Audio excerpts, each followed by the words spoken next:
दिव्य स्त्रीत्व को अपनाना, स्त्री ब्रह्मचर्य का परिचय। यह एक ऐसा मार्ग है जो महिलाओं को उनकी आंतरिक शक्ति और आत्म खोज की ओर ले जाता है। आध्यात्मिक साधनाओं की दुनिया में ब्रह्मचर्य आत्म खोज और मुक्ति का एक महत्वपूर्ण स्तंभ है।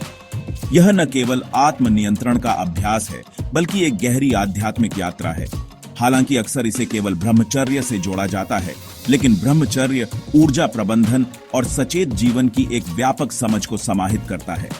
यह जीवन के हर पहलू में संतुलन और शांति लाने का एक साधन है।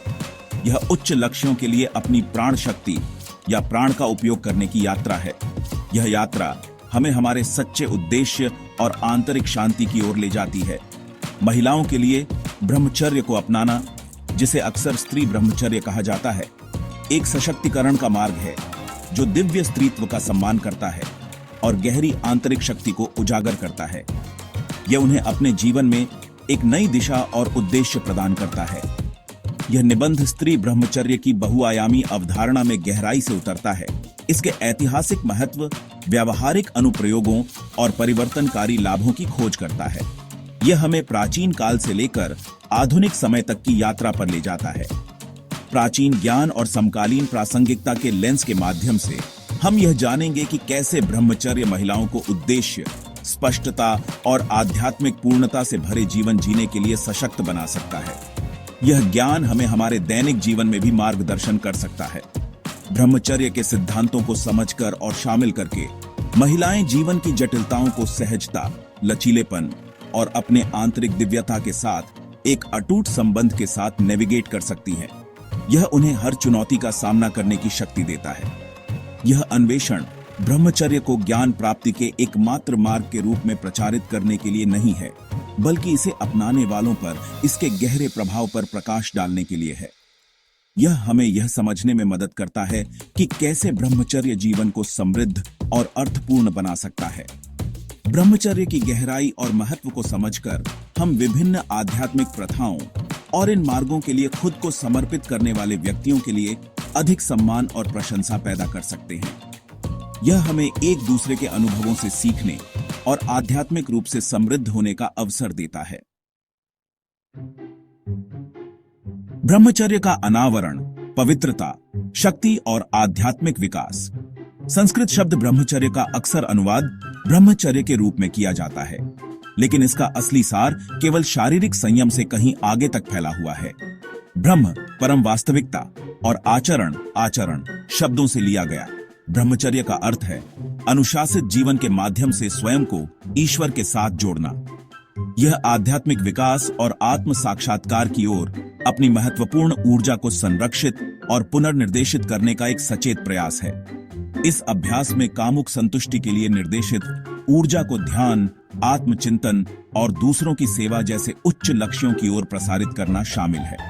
ब्रह्मचर्य मानसिक स्पष्टता, भावनात्मक स्थिरता और जागरूकता की एक उच्च भावना को बढ़ावा देता है।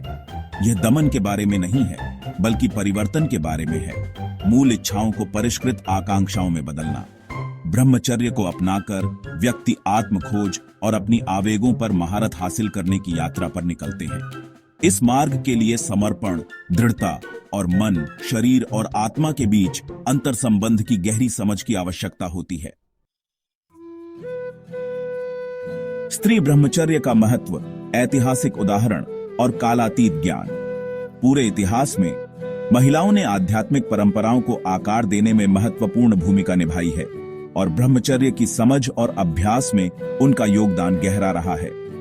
प्राचीन शास्त्रों और महाकाव्यों में हमें ऐसी महिलाओं के प्रेरक उदाहरण मिलते हैं जिन्होंने ब्रह्मचर्य के सिद्धांतों को मूर्त रूप दिया और उल्लेखनीय आध्यात्मिक ऊंचाइयों को प्राप्त किया।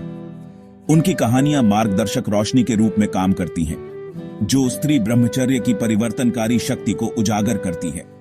भारतीय महाकाव्य रामायण में भगवान राम की पत्नी सीता अटूट पवित्रता और भक्ति का उदाहरण देती है।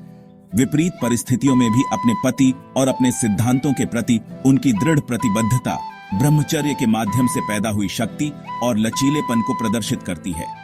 इसी तरह महाभारत में पांडवों की पत्नी द्रौपदी उल्लेखनीय साहस और सत्यनिष्ठा का प्रदर्शन करती है, जटिल परिस्थितियों को सहजता से नेविगेट करती है और अपने धर्म का पालन करती है। ये प्रतिष्ठित शख्सियतें हमें याद दिलाती हैं कि स्त्री ब्रह्मचर्य सामाजिक बाधाओं या सीमाओं के बारे में नहीं है, बल्कि एक सशक्त विकल्प है जो आंतरिक शक्ति, उद्देश्य की स्पष्टता और दिव्य स्त्री के साथ गहरा संबंध को बढ़ावा देता है। खंड 4, सीता की अटूट भक्ति, आंतरिक शक्ति और लचीलेपन का प्रमाण। रामायण में दर्शाया गया सीता का जीवन स्त्री ब्रह्मचर्य की परिवर्तनकारी शक्ति का प्रमाण है।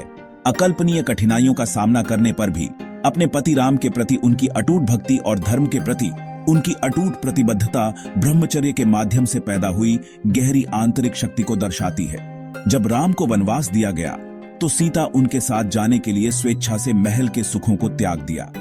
उसकी पवित्रता की परीक्षा तब हुई जब राक्षस राजा रावण ने उसका अपहरण कर लिया। हालांकि कैद में भी वह राम के प्रति अपनी भक्ति में दृढ़ रही, उसकी आत्मा अटूट रही। सीता की कहानी हमें सिखाती है कि असली ताकत शारीरिक कौशल में नहीं, बल्कि अटूट विश्वास, लचीलेपन और किसी के सिद्धांतों के प्रति अडिग प्रतिबद्धता में निहित है। उनका जीवन प्रेरणा की किरण के रूप में कार्य करता है, हमें याद दिलाता है कि ब्रह्मचर्य को अपनाकर हम शक्ति के आंतरिक भंडार का दोहन कर सकते हैं और जीवन की चुनौतियों को सहजता और धैर्य के साथ नेविगेट कर सकते हैं। खंड 5, द्रौपदी की अटूट आत्मा, प्रतिकूलता का सामना करने में धर्म को अपनाना। महाभारत की एक केंद्रीय महिला पात्र द्रौपदी उस शक्ति और लचीलेपन का प्रतीक है जो स्वयं को धर्म या धार्मिक आचरण के साथ जोड़ने से आती है। उसकी कहानी हमें सिखाती है कि कैसे धर्म का पालन करने से हमें विपरीत परिस्थितियों में भी शक्ति मिलती है। 5 पांडव भाइयों से विवाहित द्रौपदी को अपने पूरे जीवन में कई परीक्षणों और क्लेशों का सामना करना पड़ता है। हर चुनौती के साथ वह और भी मजबूत और अधिक दृढ़ बनती जाती है। फिर भी वह उल्लेखनीय साहस, बुद्धिमत्ता और अपने सिद्धांतों के प्रति अटूट प्रतिबद्धता के साथ इन चुनौतियों का सामना करती है। उसकी हर प्रतिक्रिया में उसकी आंतरिक शक्ति और धर्म के प्रति उसकी निष्ठा झलकती है। द्रौपदी की ताकत का सबसे मार्मिक उदाहरण पासा के खेल में सार्वजनिक रूप से अपमानित होने पर उसकी प्रतिक्रिया है।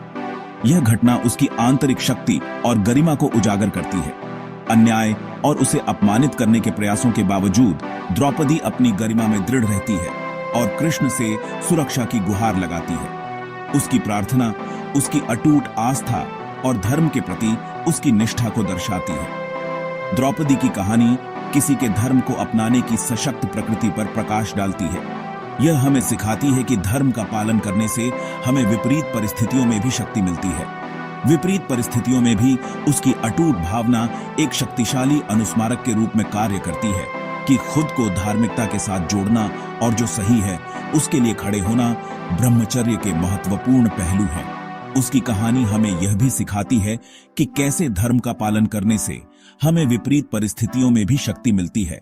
उनका जीवन आंतरिक शक्ति की परिवर्तनकारी शक्ति और सबसे चुनौतीपूर्ण परिस्थितियों में भी स्वयं के प्रति सच्चे रहने के महत्व का उदाहरण देता है।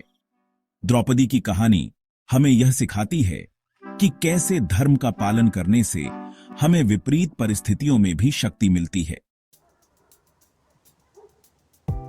खंड 6, ब्रह्मचर्य की खेती, आत्मनिपुणता की ओर व्यावहारिक कदम। ब्रह्मचर्य के मार्ग पर चलना एक परिवर्तनकारी यात्रा है जिसके लिए निरंतर प्रयास, आत्मचिंतन और जीवन के सभी पहलुओं में अनुशासन पैदा करने की इच्छा की आवश्यकता होती है। यह यात्रा केवल शारीरिक नहीं बल्कि मानसिक और आध्यात्मिक भी है, जो व्यक्ति को अपने उच्चतम स्व के साथ जोड़ती है। हालांकि यह अवधारणा कठिन लग सकती है, ऐसे व्यावहारिक कदम हैं जिन्हें व्यक्ति इस पवित्र अभ्यास को पोषित करने के लिए अपनी दिनचर्या में शामिल कर सकते हैं। ये कदम न केवल आत्मनियंत्रण को बढ़ावा देते हैं बल्कि जीवन में संतुलन और शांति भी लाते हैं। ध्यान मन को शांत करने, इच्छा शक्ति को मजबूत करने और ऊर्जा को अंदर की ओर मोड़ने में नियमित ध्यान सर्वोपरि है। यह अभ्यास व्यक्ति को अपने आंतरिक संसार के साथ गहरा संबंध स्थापित करने में मदद करता है। शांति और आत्म अवलोकन के लिए जगह बनाकर ध्यान व्यक्तियों को अपने विचारों, भावनाओं और इच्छाओं के बारे में अधिक जागरूक होने की अनुमति देता है, जिससे अधिक आत्मनियंत्रण को बढ़ावा मिलता है। यह आत्मनिरीक्षण का एक शक्तिशाली उपकरण है। साधना, मंत्रों का जाप, शास्त्रों का अध्ययन और निस्वार्थ सेवा जैसे आध्यात्मिक अभ्यासों में संलग्न होने से मन शुद्ध होता है और चेतना ऊंचा होती है। ये अभ्यास व्यक्ति को अपने आध्यात्मिक पथ पर स्थिरता और स्पष्टता प्रदान करते हैं। ये अभ्यास एक सकारात्मक और उत्थानकारी वातावरण बनाते हैं जो ब्रह्मचर्य की यात्रा का समर्थन करता है। यह वातावरण व्यक्ति को अपने लक्ष्यों की ओर प्रेरित करता है और उन्हें अपने मार्ग पर स्थिर रहने में मदद करता है। सत्संग, समान मूल्यों और आकांक्षाओं को साझा करने वाले समान विचारधारा वाले व्यक्तियों के साथ खुद को घेरना आध्यात्मिक विकास के लिए महत्वपूर्ण है। यह सामूहिक ऊर्जा और समर्थन का स्रोत है। सत्संग या सत्य का साथ ब्रह्मचर्य के मार्ग पर प्रोत्साहन, प्रेरणा और जवाबदेही प्रदान करता है। यह व्यक्ति को अपने आध्यात्मिक लक्ष्यों की ओर निरंतर प्रेरित करता है। साधारण जीवन, भौतिक गतिविधियों पर सादगी को प्राथमिकता देने वाली जीवन शैली को अपनाना ब्रह्मचर्य का अभ्यास करने के लिए आवश्यक है। यह जीवन शैली व्यक्ति को आंतरिक शांति और संतोष की ओर ले जाती है। इसमें स्वस्थ और संतुलित आहार का सेवन, नियमित व्यायाम और पर्याप्त आराम करना शामिल है। यह समग्र स्वास्थ्य और कल्याण को बढ़ावा देता है। विकर्षणों को कम करके और संतोष पैदा करके व्यक्ति अपनी ऊर्जा का संरक्षण कर सकते हैं और अपने आध्यात्मिक लक्ष्यों पर ध्यान केंद्रित कर सकते हैं। यह ध्यान और आत्मनियंत्रण को बढ़ावा देने का एक प्रभावी तरीका है।